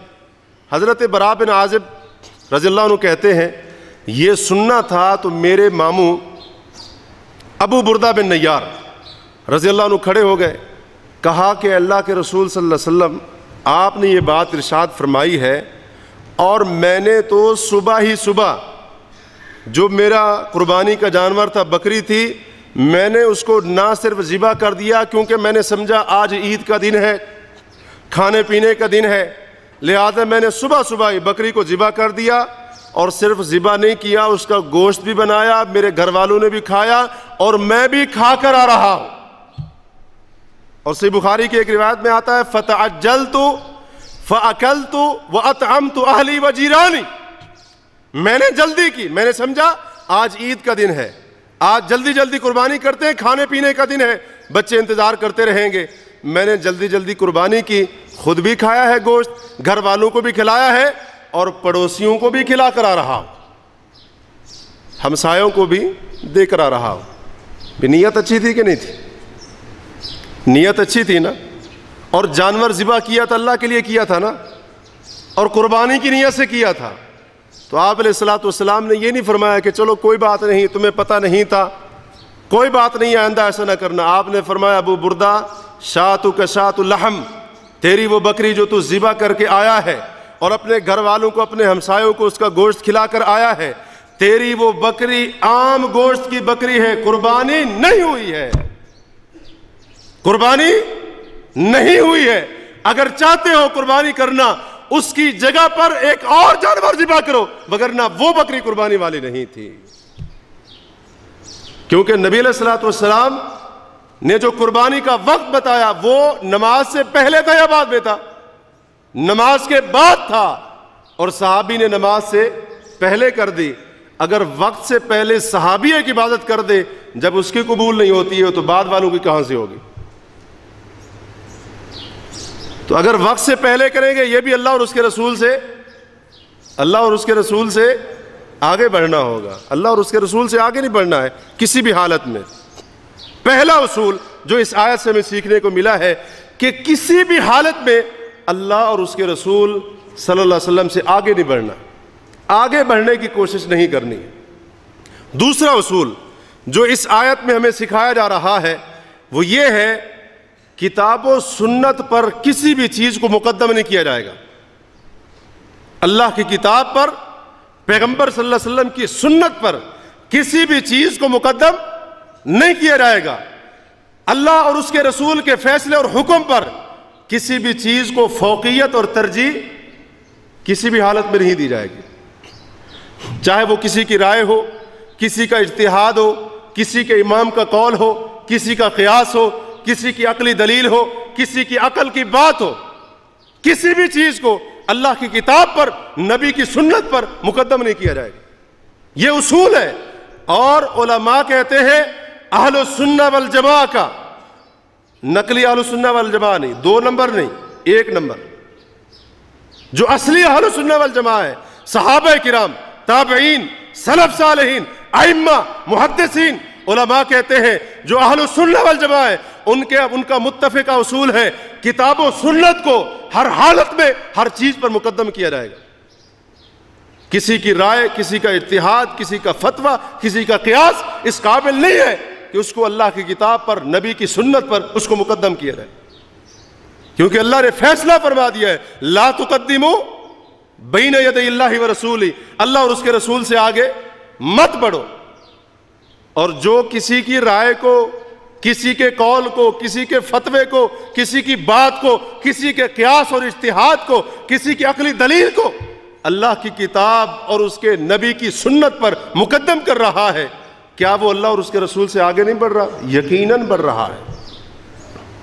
صحیح بخاری میں اس آیت کے شان نزول میں امام بخاری رحمہ اللہ حضرت عبداللہ بن زبیر رضی اللہ تعالیٰ عنہ کی اس روایت کو لائے ہیں کہ جب بنو تمیم کا وفد آیا تو بنو تمیم کا سردار کس کو بنایا جائے یا امیر کس کو بنایا جائے، اس کے بارے میں باتیں ہونے لگیں. اللہ کے رسول صلی اللہ علیہ وسلم کی موجودگی میں حضرت ابو بکر بھی موجود تھے اور حضرت عمر رضی اللہ عنہ بھی موجود تھے. یہ دونوں شیخین بزرگ موجود تھے. تو جب بات ہونے لگی، یاد رہے ابھی تک نبی کریم صلی اللہ علیہ وسلم نے کوئی بات ارشاد نہیں فرمائی تھی. آپ نے اس طرح کہہ لیں ہاں یا نہ میں کوئی بات اپنی زبان اقدس سے نہیں ارشاد فرمائی تھی. آپ خاموش تھے، ابھی تک بات ہوئی آپ خاموش تھے. حضرت ابو بکر رضی اللہ عنہ فرمانے لگے کہ اے اللہ کے رسول صلی اللہ علیہ وسلم، آپ جو ہے نا فلاں کو بنو تمیم کا امیر بنا دیں، ان کے وفد کا امیر بنا دیں. اور حضرت ابو بکر کہنے لگے نہیں اے اللہ کے رسول صلی اللہ علیہ وسلم، آپ اقرا بن حابس کو امیر بنا دیں. ابو بکر صدیق نے مشورہ دیا، رائے دی کہ قعقاع بن معبد کو امیر بنایا جائے. حضرت عمر نے فرمایا نہیں بلکہ اقرا بن حابس کو امیر بنایا جائے. تو یہ باتیں کرتے کرتے ان دونوں بزرگوں کی آوازیں نبی کریم صلی اللہ علیہ وسلم سے بلند ہو گئیں. حضرت عبداللہ بن زبیر فرماتے اللہ نے یہ آیت نازل فرما دی، یا ایھا الذین آمنوا لا تقدموا بین یدی اللہ ورسولہ، اے ایمان والو اللہ اور اس کے رسول سے آگے نہ بڑھو. ابھی تک ہمارے پیغمبر خاموش ہیں، ہمارے نبی کی زبان اقدس سے کوئی بات نہیں نکلی ہے، کوئی فیصلہ صادر نہیں ہوا ہے. لہذا جب تک نبی خاموش ہے پیغمبر کے سامنے اپنی رائے دینے کی ضرورت نہیں ہے. حضرت عبداللہ بن عباس رضی اللہ عنہ سے اس آیت کی تفسیر میں مروی ہے، کہتے ہیں کہ رسول اللہ تبارک و تعالی نے اہل ایمان کو روک دیا ہے کہ پیغمبر کے بات کرنے سے پہلے بات کرنے کی اجازت نہیں. جب تک ہمارا نبی بات نہ کرے اس کی بات کرنے سے پہلے بھی تمہیں بات کرنے کی اجازت نہیں ہے. اور بعض مفسرین نے کہا کہ اللہ نے فرمایا ہے کہ جب تک اللہ تبارک و تعالی اپنے پیغمبر کی زبان پر کوئی فیصلہ صادر نہ فرما دے، اے ایمان والو تم نے پیغمبر کے سامنے اپنی کسی رائے کو ظاہر نہیں کرنا ہے، اپنی آراء کو پیش نہیں کرنا ہے. ہم کہتے ہیں ابو بکر و عمر سے بہتر کون ہو سکتا ہے؟ ابو بکر و عمر سے بہتر کوئی ہو سکتا ہے؟ جب اللہ تبارک و تعالی نے ان کو اپنے نبی کے سامنے اپنی رائے پیش کرنے سے روک دیا تو باقی لوگوں کی کیا حیثیت ہے؟ کوئی حیثیت ہے؟ ابو بکر و عمر رضی اللہ عنہ کے مقام کو کوئی پہنچ سکتا ہے؟ اللہ نے ان کو بھی روک دیا، فرمایا نہیں، ہمارا نبی ابھی تک خاموش ہے، اپنی رائے دینے کی ضرورت نہیں. جب تک ہمارا پیغمبر صلی اللہ علیہ وسلم کوئی بات ارشاد نہ فرما دے، کوئی رائے پیش نہ کریں اور کوئی فیصلہ صادر نہ فرما دے، اپنی رائے دینے کی ضرورت نہیں ہے. تو بعد والے ان کی کیا حیثیت ہے کہ ان کی بات کو، ان کے اجتہاد کو، ان کے قیاس کو، ان کے فتوے کو اللہ کی کتاب پر، نبی کی سنت پر مقدم کر دیا جائے. اس لیے امام ابن القیم رحمہ اللہ فرماتے ہیں کہ سلف صالحین کے اوپر یہ بات نہایت سخت گزرتی تھی جب کتاب و سنت کی نصوص کے مقابلے میں ان کے سامنے کوئی کسی امتی کی رائے اور بات کو پیش کرتا، سلف صالحین بڑا اس چیز کو ناپسند کرتے تھے۔ اور پھر اپنی الصواعق المرسلہ ان کی ایک کتاب ہے، اس میں انہوں نے بڑی اس کی مثالیں پیش کی ہیں۔ ایک مثال پیش کی کہ کہتے ہیں اس لیے حضرت عبداللہ بن عباس رضی اللہ عنہ کے سامنے جب حج تمتع کا مسئلہ آیا تو انہوں نے کہا کہ رسول اللہ صلی اللہ علیہ وسلم نے حج تمتع کیا، یعنی اس کی اجازت دی ہے۔ لوگوں نے آگے سے کہا کہ ابو بکر و عمر رضی اللہ عنہ اس سے روکا کرتے تھے۔ حضرت عبداللہ بن عباس نے، امام ابن القیم فرماتے ہیں، فرمایا تھا یوشک ان تنزل علیکم حجارۃ من السماء، قریب ہے، مجھے ڈر ہے کہیں تمہارے اوپر آسمان سے پتھروں کی بارش نہ برسے۔ اقول لکم قال رسول اللہ صلی اللہ علیہ وسلم، میں کہتا ہوں اللہ کے رسول نے فرمایا ہے، اور آگے اس کے مقابلے میں تم کہتے ہو ابو بکر و عمر نے ایسے کہا ہے۔ تو کہتے ہیں اس لیے سلف صالحین ان کے اوپر یہ بات نہایت سخت گزرتی تھی کہ جب کتاب و سنت کی نص آتی اور اس کے مقابلے میں کسی کی رائے اور کسی کے اجتہاد کو پیش کیا جاتا۔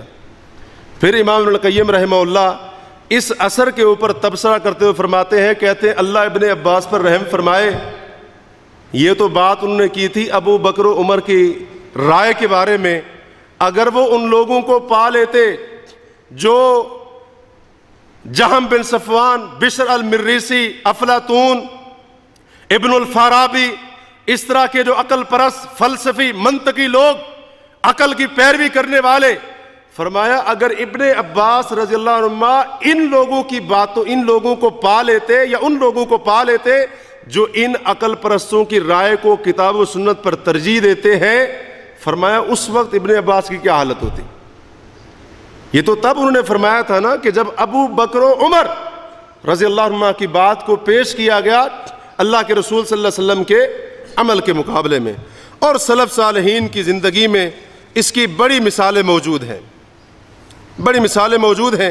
ایک شخص امام مالک رحمہ اللہ کے پاس آتا ہے اور ایک مسئلہ پوچھا، امام صاحب نے فرمایا رسول اللہ صلی اللہ علیہ وسلم نے اس طرح ارشاد فرمایا ہے۔ آگے سے وہ کہنے لگا ارائیت، حضرت آپ کی کیا رائے ہے؟ آگے سے لوگ کہتے ہیں نا حضرت آپ کی کیا رائے ہے؟ تو امام مالک رحمہ اللہ نے سورہ نور کی آیت پڑھی، فرمایا فَلْيَحْذَرِ الَّذِينَ يُخَالِفُونَ عَنْ أَمْرِي أَن تُصِيبَهُمْ فِتْنَةٌ أَوْ يُصِيبَهُمْ عَذَابٌ أَلِيمٌ۔ اللہ فرماتے ہیں ان لوگوں کو ڈرنا چاہیے جو ہمارے نبی کے حکم کی مخالفت کرتے ہیں، کہیں ان پر کوئی فتنہ نہ آ جائے یا دردناک عذاب کہیں ان کو اپنی دبوچ اور گرفت میں نہ لے لے۔ جب نبی کی حدیث آ گئی تو میری رائے کی کیا حیثیت؟ پیغمبر کے فرمان کے مقابلے میں میری رائے کے بارے میں سوال کرتے ہو؟ اسی طرح سے امام وکیع بن جراح رحمہ اللہ کا واقعہ امام ترمذی رحمہ اللہ نے بیان کیا اپنی سنن کے اندر، جہاں پر وہ حدیث بیان کی کہ نبی علیہ الصلوۃ والسلام نے ہدی کے اونٹوں کو شعار لگایا۔ شعار کا معنی یہ ہوتا ہے، ہدی کا اونٹ سمجھتے ہیں نا، کہ جس اونٹ کو حاجی اپنے ساتھ لے جائے حج کے موقع پر قربان کرنے کے لیے۔ نبی علیہ الصلوۃ والسلام کی سنت یہ ہے کہ ہدی کے اونٹ کی کوہان کو چیرا جائے گا اور اس میں سے جو خون نکلے گا وہ خون اس کی کوہان پر مل دیا جائے گا۔ یہ علامت ہوگی کہ یہ کوئی عام اونٹ نہیں ہے بلکہ یہ ہدی کا اونٹ ہے، یہ وہ اونٹ ہے جو اللہ کے گھر کی طرف جا رہا ہے اور اس کو حج کے موقع پر ذبح کیا جائے گا، قربان کیا جائے گا۔ اس حدیث کے تحت امام وکیع رحمہ اللہ کا یہ واقعہ ذکر کیا کہ امام وکیع رحمہ اللہ نے ایک مجلس میں بیان کیا کہ الاشعار سنہ، کہ ہدی کے اونٹ کو شعار لگانا یعنی اس کی کوہان کو چیر کر اس کی کوہان کے اوپر خون لگانا پیغمبر کی سنت ہے۔ ایک بندہ آگے سے کہنے لگا، کہا کہ حضرت یہ بتائیں ابراہیم النخعی رحمہ اللہ جو تابعی ہے وہ اس کو ناپسند سمجھتے تھے، اس کو ناپسند سمجھتے تھے۔ تو امام وکیع رحمہ اللہ غضب غضبا شدیدا، جب یہ بات سنی انتہائی غصے میں آ گئے اور کہا کہ میں کہتا ہوں اللہ کے رسول نے کہا ہے اور آگے اس کے مقابلے میں تم کہتے ہو۔ امام ابراہیم نخعی رحمہ اللہ اس کو پسند نہیں کرتے تھے۔ حق یہ بنتا ہے تجھے اس وقت تک جیل میں بند کیا جائے جب تک تو اپنی اس بات سے توبہ نہ کر لے۔ یہ ہمارے اسلاف کی تعلیم ہے کہ اللہ کی کتاب، پیغمبر کی سنت، اس کے مد مقابل کسی کی رائے کو پیش نہیں کیا جا سکتا ہے۔ جب مد مقابل پیش کرنا جائز نہیں ہے تو فوقیت دینا کیسے جائز ہو جائے گا؟ فوقیت دینا جائز نہیں ہوگا۔ امام شافعی رحمہ اللہ کے بارے میں بھی بہت سارے اقوال ملتے ہیں۔ عمر بن عبدالعزیز رحمہ اللہ کے بارے میں آتا ہے کہ انہوں نے لوگوں کی طرف یہ پیغام لکھ کر بھیجا کہ انہو لا رأی لأحد مع سنت سنہا رسول اللہ صلی اللہ علیہ وسلم، کہ جو رسول اللہ صلی اللہ علیہ وسلم کی سنت ہے اس کے مقابلے میں کسی کی رائے کی کوئی حیثیت نہیں ہے۔ امام شافعی رحمہ اللہ فرماتے ہیں اذا وجدتم لرسول اللہ صلی اللہ علیہ وسلم سنتا فاتبعوها ولا تلتفتوا الى رأی احد، جب پیغمبر کی سنت پالو، نبی کی سنت پر عمل کرو، اور اس کے مد مقابل جس کی بھی رائے ہو اس کی رائے کی طرف توجہ نہیں دینی، جس کی بھی رائے ہو اس کی رائے کی طرف توجہ نہیں دینی۔ اور پھر آج ایسے لوگ موجود ہیں جو تجویز دیتے ہیں، تجاویز پیش کرتے ہیں، کہتے ہیں جی دین کا فلاں مسئلہ ایسے نہیں ایسے ہونا چاہیے تھا۔ ان لوگوں کو ڈرنا چاہیے، وہ اللہ اور اس کے رسول سے آگے بڑھ رہے ہیں، اللہ اور اس کے رسول سے آگے بڑھ رہے ہیں۔ کہتے ہیں یہ چیز دین میں نہیں ہونی چاہیے تھی، اللہ اور اس کے رسول سے آگے بڑھ رہے ہیں۔ یہ چیز اسلام میں حرام نہیں ہونی چاہیے تھی، اللہ اور اس کے رسول سے آگے بڑھ رہے ہیں۔ امام قتادہ رحمہ اللہ فرماتے ہیں اس آیت کی تفسیر میں، کہتے ہیں ہمارے سامنے اس بات کا ذکر ہوا کہ یہ آیت ان لوگوں کے بارے میں نازل ہوئی جنہوں نے کہا تھا کاش فلاں فلاں مسئلے کے بارے میں فلاں فلاں حکم نازل ہوتا اور فلاں فلاں مسئلے کے بارے میں فلاں فلاں حکم نازل نہ ہوتا۔ امام قتادہ رحمہ اللہ فرماتے ہیں اللہ نے قرآن نازل فرما دیا لا تقدموا بین یدی اللہ ورسولہ، اللہ اور اس کے رسول سے آگے نہ بڑھو، اللہ اور اس کے رسول تم سے زیادہ جانتے ہیں۔ تجویز دینے کی ضرورت نہیں ہے، رائے دینے کی ضرورت نہیں ہے۔ دین کا فلاں مسئلہ اس طرح ہونا چاہیے تھا، یہ چیز فرض نہیں ہونی چاہیے تھی، یہ چیز دین میں ہونی چاہیے تھی، یہ چیز دین میں اسلام میں حرام نہیں ہونی چاہیے تھی۔ اللہ نے فرمایا اللہ اور اس کے رسول سے آگے نہ بڑھو، یہ اللہ اور اس کے رسول سے آگے بڑھنا ہے۔ اور پھر اس پر مزید یہ کہ جب ابو بکر و عمر رضی اللہ عنہ کی رائے کو کتاب و سنت پر مقدم نہیں کیا جا سکتا، تو آج تو ہمارے ہاں جناب کتاب و سنت کے اوپر رسم و رواج کو مقدم کیا جاتا ہے، کیا جاتا کہ نہیں کیا جاتا؟ قوم قبیلے کو، برادری کو مقدم کیا جاتا ہے، مولوی، خطیب، امام، پیر، مرشد کیا جاتا ہے نا۔ میرے مرشد نے ایسے کہا ہے، میں تو اس کے اوپر عمل نہیں چھوڑ سکتا ہوں۔ پیر صاحب نے مجھ سے بیعت لی ہے، وعدہ لیا ہے، میں تو یہ کام کروں گا اگرچہ وہ شریعت کے مخالف کیوں نہ ہو۔ تو پیر و مرشد کی بات کو مقدم کر دیا نا اللہ اور اس کے رسول کی بات پر۔ جھوٹے قصے، کہانیاں، بزرگوں کی باتیں اور بزرگوں کا عمل، اپنی عادتیں، خواہشات، جمہوریت و سیاست، لوگوں کا بنایا ہوا قانون، لوگوں کے خود ساختہ اصول، کسی جج کا فیصلہ، مشرقی و مغربی تہذیب، لوگوں کے کلچر اور اسی طرح سے مغربی اقوام کی تہذیب، ان کی ثقافت اور کلچر، ان تمام چیزوں کو مسلمان آج کتاب و سنت کے اوپر مقدم کرنے کی ناپاک جسارت کرتے ہیں۔ جب ابو بکر و عمر رضی اللہ عنہ کی رائے کتاب و سنت کے مقابلے میں پیش کرنے کی اجازت نہیں ہے، کافروں کی تہذیب پیش کرنے کی گنجائش ہوگی؟ اور یہ سب کچھ ہو رہا ہے، مسلمان کر رہے ہیں۔ اللہ نے فرمایا لا تقدموا بین یدی اللہ ورسولہ، اللہ اور اس کے رسول سے آگے نہ بڑھو۔ تیسرا اصول جو اس آیت سے سمجھ آ رہا ہے وہ یہ ہے کہ کتاب و سنت کی کسی بھی حالت میں مخالفت کی گنجائش نہیں ہے۔ اس کے بارے میں باتیں کچھ ہو چکی ہیں، لہذا اس کو یہیں پر چھوڑ دیتے ہیں۔ چوتھا اصول جو اس آیت سے سمجھ آتا ہے کہ دین میں بدعات ایجاد کرنے کی ممانعت ہے، کیونکہ دین مکمل ہو چکا ہے۔ دین، آپ بولتے نہیں ہیں، شک ہے کوئی؟ دین مکمل ہو چکا ہے۔ اللہ نے خود فرمایا الیوم اکملت لکم دینکم۔ بات پوری کر لیں کر صاحب نہیں ہے، لگتا ہے میدان کھلا ہے جی، تھکے ہوئے ہیں لگتا ہے۔ تو دین مکمل ہے کہ نہیں ہے؟ بھئی ہے کہ نہیں ہے؟ جو نہیں بولتے ہیں کیا سمجھیں کہ وہ دین مکمل ہے نا. اللہ نے فرمایا الیوم اکملت لکم دینکم, آج کے دن دین مکمل کر دیا. اور نبی علیہ الصلوۃ والسلام کا فرمان ہے مصنف ابن ابی شیبہ میں, مصنف عبد الرزاق میں اور دیگر حدیث کتابوں میں, نبی علیہ الصلوۃ والسلام نے فرمایا ایھا الناس, لوگوں سنو, انہ لیس من شیء, کوئی بھی ایسی چیز نہیں ہے. اور ایک روایت میں ما ترکت شیئا, کوئی بھی میں نے چیز ایسی نہیں چھوڑی ہے, یقربکم من الجنہ ویباعدکم من النار الا وقد امرتکم بی, جو چیز بھی تمہیں جنت کے قریب کرنے والی جہنم سے دور کرنے والی تھی محمد صلی اللہ علیہ وسلم نے اس کا حکم تمہیں دے دیا ہے. اور جو چیز تمہیں جنت سے دور کرنے والی تھی, جہنم کے قریب کرنے والی تھی, میں نے اس سے تمہیں روک دیا ہے, میں نے اس سے تمہیں روک دیا ہے. بلکہ ایک طبرانی کی ایک روایت کے لفظ ہیں, اللہ کے رسول نے فرمایا ما ترکت شیئا یقربکم الی اللہ الا وقد امرتکم بہ, جو چیز تمہیں اللہ کے قریب کرنے والی تھی میں نے اس کا حکم تمہیں دے دیا ہے. اور فرمایا جو چیز تمہیں اللہ سے دور کرنے والی تھی اس سے تمہیں روک دیا ہے. اس کا مطلب کیا ہے, جو بھی نیکی کا کام تھا, جو بھی عبادت کا کام تھا, جو بھی ثواب کا کام تھا, جو کام, جو عمل, جو عبادت اور جو فعل بندے کو اللہ کے قریب کرنے والا تھا, نبی علیہ الصلوۃ والسلام نے اس کا حکم اپنی امت کو دے دیا, اور اسی کے اوپر اللہ نے اپنے دین کو مکمل فرمایا ہے. اب دین کے مکمل ہونے کے بعد کوئی ایسا کام نہیں ہو سکتا ہے کہ جو دین میں موجود نہ ہو.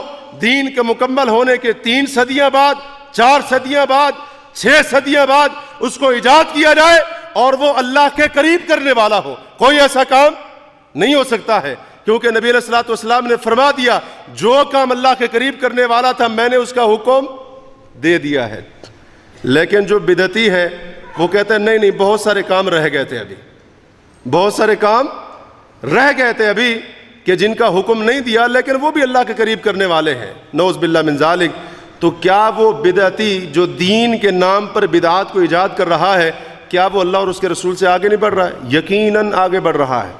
اللہ فرماتے ہیں دین مکمل, نبی علیہ الصلوۃ والسلام فرماتے ہیں جو کام جنت کے قریب کرنے والا, جہنم سے دور کرنے والا, اللہ کے قریب کرنے والا, میں نے اس کا حکم تمہیں دے دیا ہے. یہ قصہ ختم, یہ دروازہ بند ہو چکا ہے.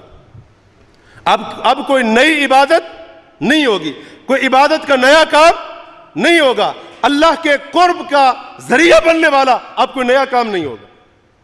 لیکن بدعتی کہتے ہیں نہیں, یہ کام بھی عبادت کا ہے, یہ کام بھی ثواب کا ہے, یہ کام بھی دین کا ہے, یہ کام بھی اللہ کے قریب کرنے والا ہے. اس لیے اہل البدعہ اللہ اور اس کے رسول سے آگے بڑھنے والے ہیں, اللہ اور اس کے رسول سے آگے بڑھنے والے ہیں, اور انہوں نے عملی طور پر گویا دین کو مکمل سمجھا ہی نہیں ہے, دین کو مکمل سمجھا ہی نہیں ہے.